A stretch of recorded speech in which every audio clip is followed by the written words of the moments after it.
everyone. Welcome to Industry Talks with Forteck. We have Carla Rhyant on the show today.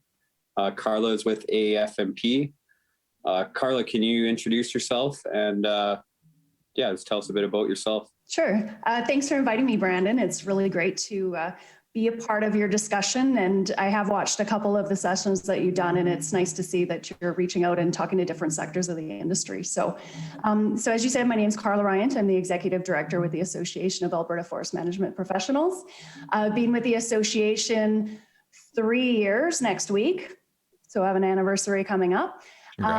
So we are the regulators with the profession. So if you're not familiar, similar to how doctors have to be registered and lawyers do and accountants, the same is for the forestry industry. So the association has an act. So I have a copy sitting right on my desk because we always like to reference the original material.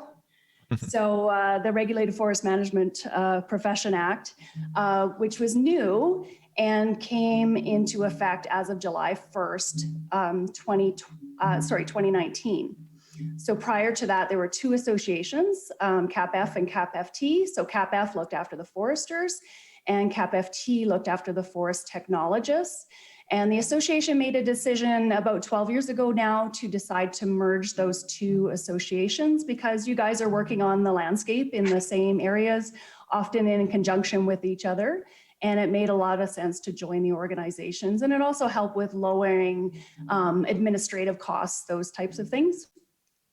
So that was a 10-year process. And finally, 2 years ago, again, almost to an anniversary, that the association has been merged as one and moving forward. So there were some elements that they did work on that are part of the registration process that they worked on in conjunction with each other, like the professional exam. And we can get into that in a little bit. But so there was a process to merging, and council was trying to make that as seamless as possible, which hopefully we did a fairly good job for the registrants that are involved in that process. And then, so what does it mean as a regulator in Alberta as a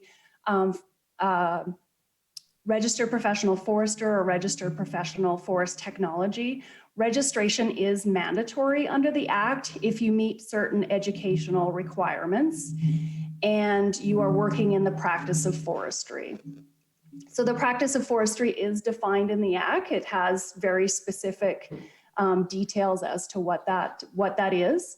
And it is working on public lands in Alberta. So if a person was only working on private land and never worked on public land, they actually would not have to be registered. That generally tends not to be the case in Alberta because I think you mentioned in one of your other podcasts that you were talking about was there tends to be a lot more private land logging in BC as opposed to Alberta just because there's a lot more private land in Alberta. But it's not being harvested the same way that it is in public land. So that would be the primary source for timber in Alberta is on public land. And so, yeah, as a merged group going forward, there's been quite a few changes in the last year, as I'm sure both of you are well aware. And there's lots of changes coming up that we're pretty excited about, and hopefully we'll get to talking about today. Awesome. So, yeah, I wanted to touch on how you become a member, like who's eligible and who's not eligible to becoming a member with AAFMP. Absolutely. So as I mentioned, registration is mandatory for people that fit into certain educational requirements and they're practicing forestry on public lands. And so those educational requirements we set as an organization. So the Act just says we have to have requirements.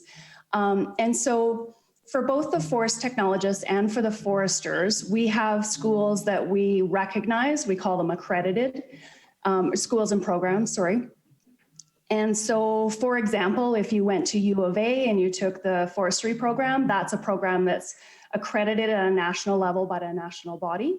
And so then that's mandatory registration. If you took the forestry program at U of A, you have to be registered to work in Alberta. There's also programs that are not accredited, and these may be forestry programs, but they may be other natural resource or what we call allied science programs. that people took, or they may have taken an undergrad in an environmental studies or biology or something like that, and have done a master's in forestry, or they might have done a diploma in something and taken a bunch of forestry programs through a forestry master's program or something to that effect. And if you go that route, it is not mandatory for you to become registered because you haven't hit or landed in one of those accredited programs. But we do encourage people to become registered, and then there's what we call a credential assessment process. So the Act allows for the accredited programs and equivalent programs. So that equivalency is what we would call a prior learning assessment, which is what the credential assessment is. So we look at not only your educational requirements, but also your work experience. So for example, if you went and did undergrad in environmental studies, and then you went and did your master's in forestry, and you didn't take a silviculture program in that process, but you ended up working for you guys doing a silviculture job or supporting silviculture job for 2 summers or 2 seasons, then we would look at that. Who did you have supervising you? Is that person willing to sign off and say that, yes, you did that work? And that they feel that you're competent in understanding what the role of silviculture is and what the requirements are, the technical requirements, those types of things. Then we'd look at that information and apply that as being applicable, the same equivalency as a formal education. So that varies from some of the other professions. Some of the other professions only recognize certain programs, or they may only recognize formal education and not work experience. So it's quite variable between biologists or chemists or any of the other professions. So we all get, our legislation gives us some guidance as to where to go, and then we can decide that as an association what you would have to do. So Right. Once you go through a credential assessment process, if we find what we call gaps, so for example, same situation, you did an undergrad in some kind of an environmental study, you went in and did your master's in forestry, you didn't take any silviculture courses in that process, you go through a credential assessment process, and we identify the gap of silviculture. Then if you meet 60% of the competencies to do the job, then we will register you as an in training, either with the foresters or the forest technologists. And we will put the criteria on there that you have to make up that gap. So then you would either find a mentor to work with that you can go out and do some of that work and learn about the things, again, hands-on training, or that you could enroll in some kind of a program. And the reason that we do this is because we get a lot of internationally trained individuals into all of the professions across Canada. And so we're also aware of the fact that they don't necessarily have all the same training that we would have in Canada. So some programs don't have, for example, fish and wildlife programs, courses that they would do. And so we would find that as a gap, and then we would say that they have to do a fish and wildlife program of some kind. So again, that we're not excluding people, we're helping them to get into the profession and help them to get regulated. Because for us, our primary role as a regulator is to protect the public interest. And so for us, it's more important that people are registered as in training and working towards having the competencies they need to be fully registered, as opposed to just saying, well, don't worry about it, we don't want you registered, go do what you do, right? You know, that makes sense, especially internationally. Like, I mean, there's a lot of places in other parts of the world where they might be more heavily like plantation focused and stuff like that. So there's Absolutely. Obviously a significant difference from going to that to working in the boreal forest. So, I mean, that definitely makes sense. Yeah. And under the human rights legislation, we can't require that people have Canadian experience. So when you graduated from school, you didn't necessarily have Canadian experience either. You may or may not have had a summer job, but some people just don't, right? There might not have been an opportunity. So when you become regulated, they're entry-level requirements. So it would have been the day you graduated. And so legally, we can't tell people you came from Italy or wherever else, we need you to have Canadian experience. But all of their experience that they did gain in their professional career up to this point, we do acknowledge and we do accept through that credential assessment process. Right. Working interprovincially, that was a discussion that I wanted to have, just how that works. So say a forester in BC wanting to come to Alberta to do work, either for a period of time or for full-time long-term, or coming from Saskatchewan or out east, Ontario, coming to Alberta. What does that look like? How should the process look? So good question. We get this question a lot. And again, this is very different across different professions because all of our legislation is slightly different. So for foresters and forest technologists, labor mobility is really important. We have a lot of people that come to our province that were trained in BC, New Brunswick, all over the place, that are coming here to work, either a temporary or, like you said, a long-term basis. We have an agreement with the national body agreeing that we are all going to do as much as we can to enable labor mobility, which is a federal legislation piece, and that we all work collaboratively and collectively to enable that and make it possible. So I was speaking earlier about competencies. So competencies are the skills or ability or knowledge that you have coming into a profession or working in a profession. And for the foresters, those are set at a national level. So every forester in Canada has met that benchmark. So that makes labor mobility really easy, right?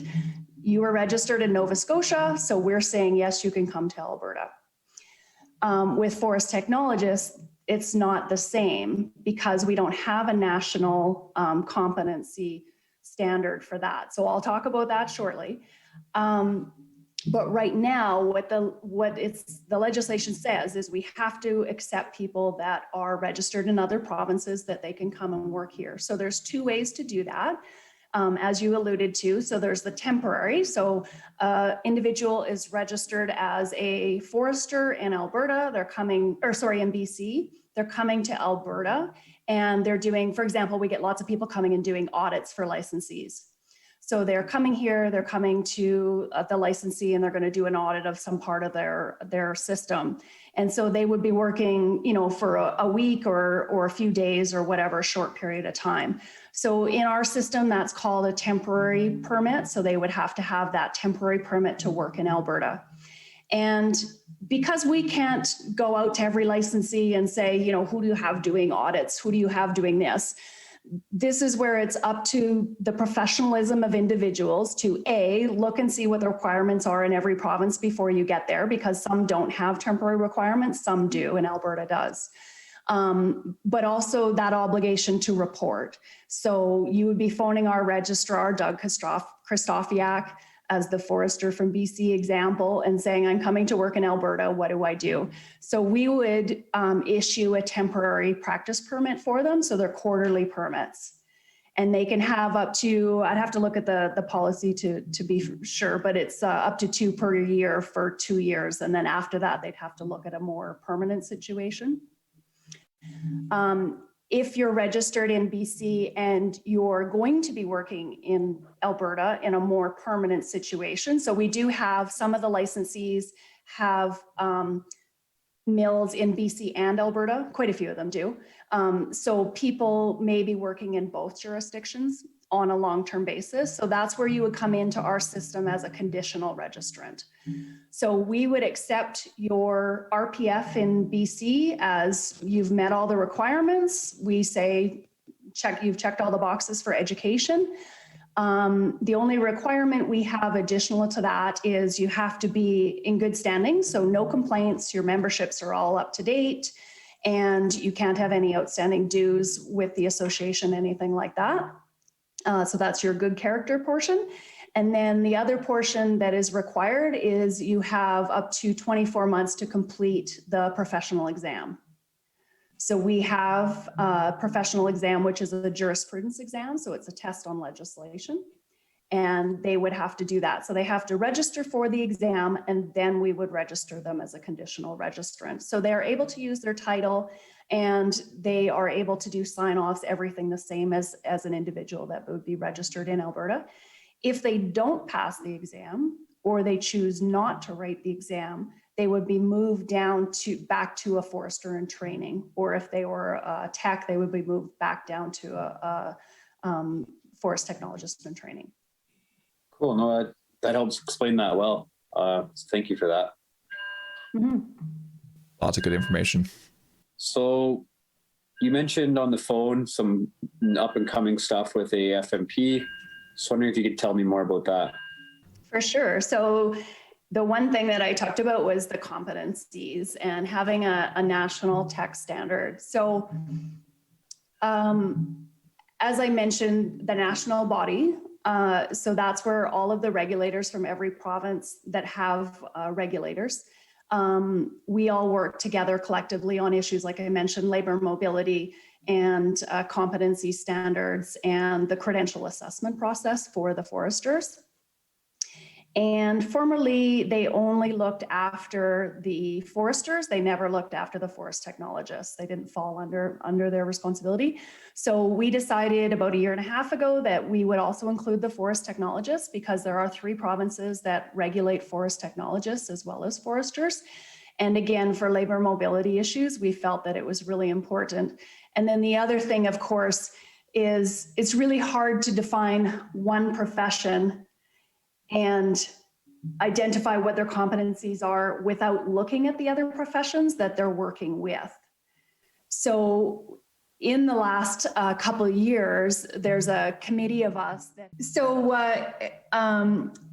so as I was mentioning, so there's the three provinces that are regulating forest technologists as well as foresters. So we decided to go ahead with developing a standard for the 3 provinces that, again, for labor mobility reasons would allow for the easy transfer of forest technologists between the different provinces. So we did choose in this process to not only look at those 3 provinces, but look at the jurisdictions outside of that, because there may be the potential for them to register technologists in some time.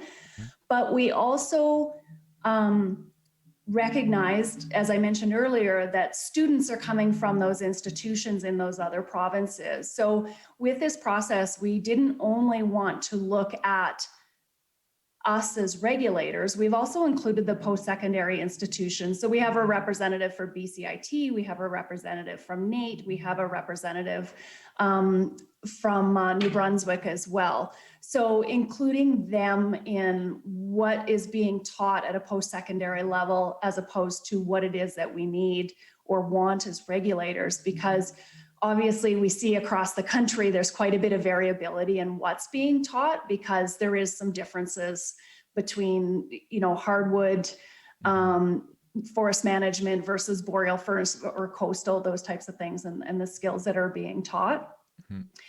And as I was mentioning, when you look at the competencies and look at them in silos or in isolation, there can be a lot lost between them, whether we miss things or because every province is legislated and run in different ways. The legislation is quite different for the regulators.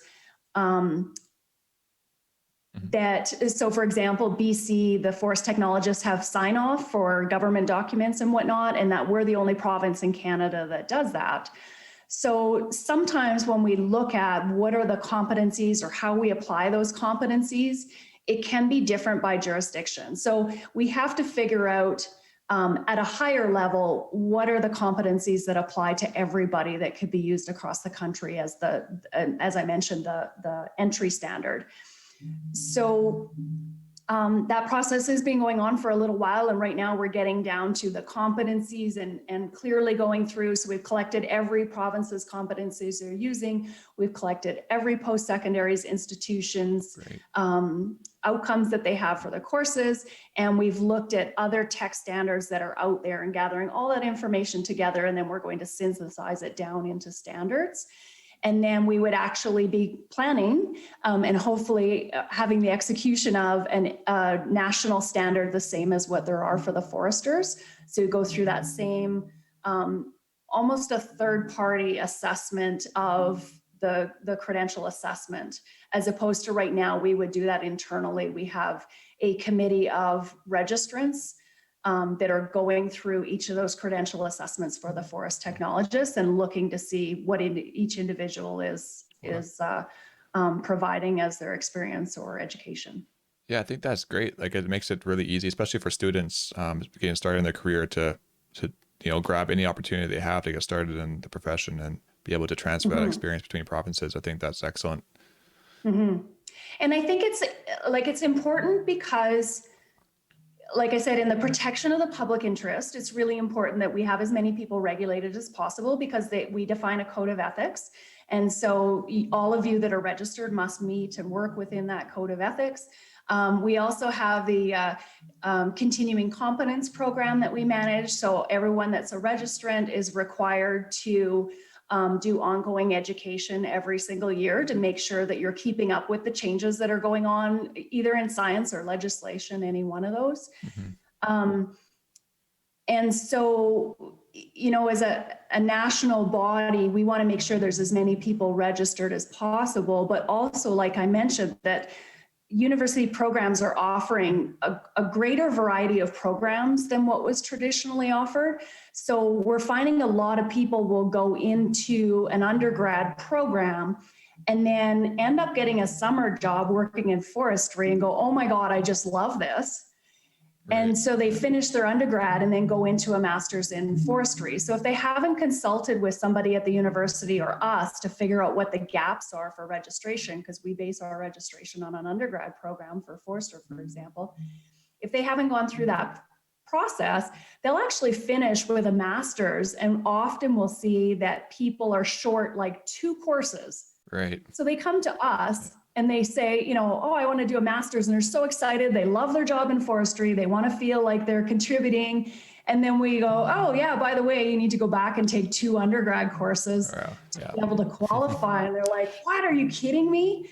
Because it's a kick in the butt, right? That you did all this work and did all these years of schooling, and then we're still saying it's not good enough. So we're hoping with having, these clearly defined standards nationally and this similar program for everybody, that it'll be more inclusive of people, and not just the Canadian graduates. As I mentioned, that the internationally trained individuals, that they've got, so much education and so much experience that can add to what we do in the province.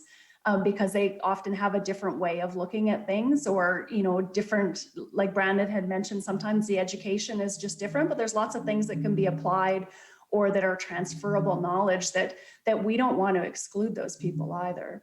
And then the other thing that's really important too about registered professionals, there's, research coming out of the States with licensing practices and registrations, that people are making between 8% and 20% higher wages when they're working in a regulated profession versus being unregulated.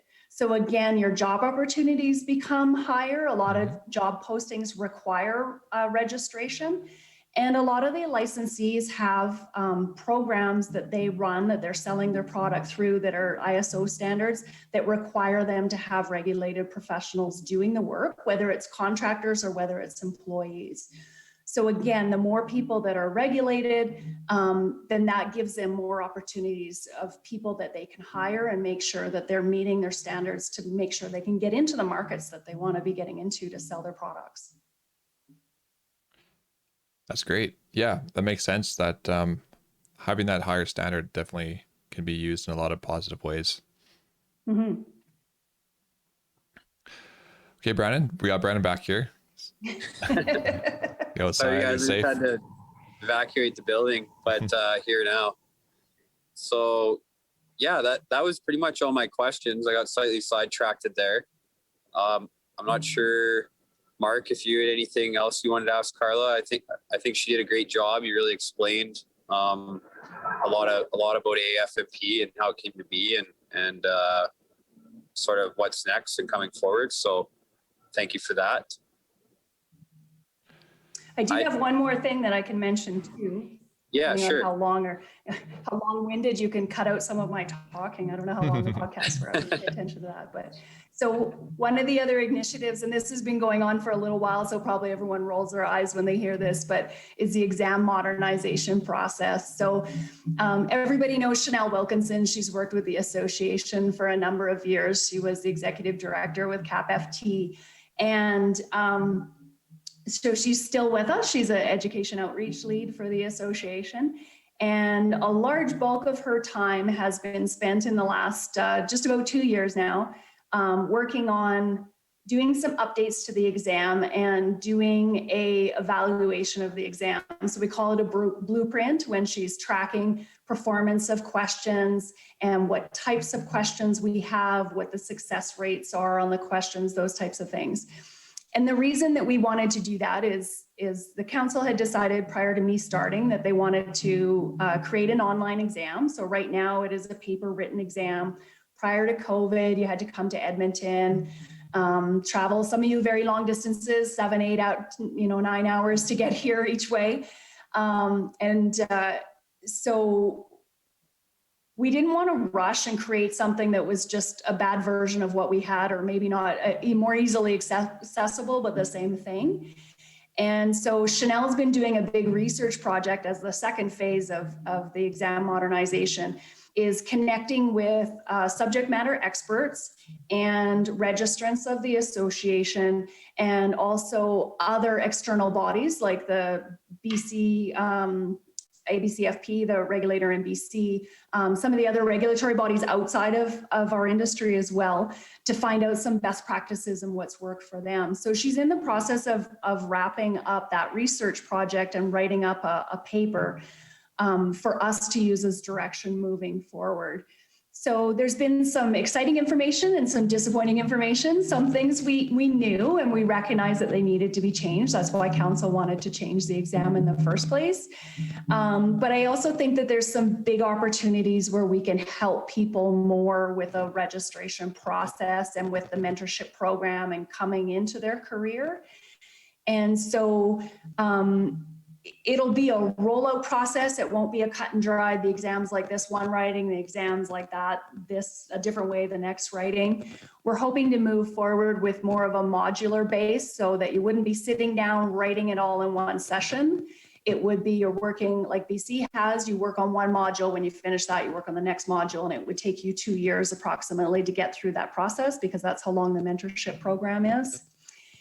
And then that there would be more to the program that would include explaining about continuing competence, why we have the requirement of continuing competence, what does that mean, what are your reporting requirements, how to use the membership database to be able to log in your activities that you're doing.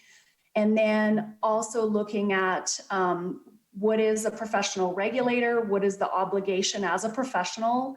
What does that mean for you guys when you're working? Explaining the code of ethics. How do you make ethical decisions? Those types of things. And then the other thing that'll be new is looking at Indigenous cultural awareness. So it's something that we've been promoting a little bit anyway. If you guys watched the Phil's lecture, not the last one, but the one before that, a lot of the students that came out of the U of A program that are recent grads said, yeah, that was an elective I really wish I had taken. I didn't realize how much I would be working with Indigenous consultation, or how much of a gap I had there. So I'd really like to get more information. We also have the UNDRIP legislation that's going to be coming into effect in the future. So helping people to understand what that means, what the obligations of consultation under the current legislation are, those types of things. And then the jurisprudence piece will still be included, but probably will be much different. And that jurisprudence piece under our new act, since we become AAFMP, that piece is not mandatory. So a person could stay as a technologist in training or a forester in training as long as they like, but they would never have sign off. Whereas before it was mandatory for both of the colleges, you had to write the exam. But so we want to build more of a robust program that sets you up for success in a well-rounded way. And then that exam is a component of that program. So I think there's some, like I said, some exciting opportunities there. And I have full confidence that Chanel's going to do an amazing job in developing all of that and rolling it out. So I'm excited about it and I'm looking forward to it. And I know the feedback from members is definitely that they want to see some changes and see a program that's more practical and how you would actually apply jurisprudence in the workplace in your job. So that's our aim, is to make that happen for you guys. Yeah, that's awesome. I actually had an interview, or I guess, I don't know if you want to call it an interview or what, but a discussion session about that. So I put my input in, and I believe a bunch of other techs and foresters in the industry did as well. So hopefully all that information can be compiled and utilized successfully moving forward. Absolutely. Awesome. Well, we thank you for your time today. This was awesome. You have a wealth of knowledge, and it was really appreciated. I'm sure our viewers will get a lot out of this. I know I did. Yeah, thanks a lot, So, Carla. Definitely. Yeah. And we encourage anyone, if you have questions, always just phone us and ask. So there's a lot of time people are trying to interpret legislation and may not know. That's our job. So your competency might end at understanding our legislation. Then that's when you pick up the phone and either phone Doug or phone myself and find out from us directly, as opposed to making an assumption about something and maybe being in contravention of the act, because you don't want to do that. So yeah, absolutely. Contact us at any time. And Doug as well is a wealth of information. He's been with the association a long time. So, you know, if there's any questions about interpreting legislation, he's definitely the one to be asking. Excellent. Awesome. I'm going to go see if they'll let me back in my building.